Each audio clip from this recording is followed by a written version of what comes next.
रायगड जिल्ह्यातील अलिबाग रेवदंडा मार्गावर सकाळी धक्कादायक अनुभव आलाय।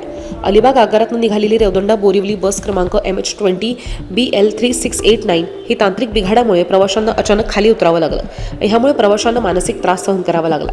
8:15 वाजेच्या सुमारास बस रेवदंडामधून सुटून अलिबाग या आगारातल्या प्लॅटफॉर्मवरती 9 वाजेच्या दरम्यान लावण्यात आली।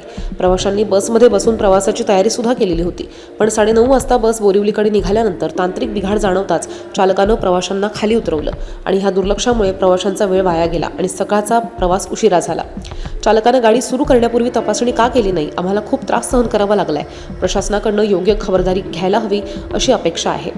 अलिबाग आगार प्रमुख आणि रायगड विभागीय नियंत्रक घटनास्थळी पोहोचलेत। त्यांनी प्रवाशांच्या सुरक्षिततेसाठी बस सुरू होण्याआधी योग्य तपासणी अनिवार्य असल्याचं स्पष्ट केलं।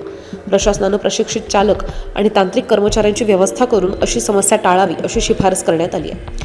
अलिबाग बोरिवली मार्गावर प्रवाशांमध्ये सुरक्षित प्रवासाबाबत चिंता निर्माण झाली आहे। प्रशासनानं ह्या घटनेकडे गांभीर्यानं लक्ष देऊन भविष्यात अशा प्रकारच्या घटनांपासून बचावासाठी तत्पर कारवाई करणं आवश्यक आहे। प्रवाशांना सुद्धा स्वतःची खबरदारी घेणं महत्त्वाचं असल्याचं प्रशासनानं सांगितलंय।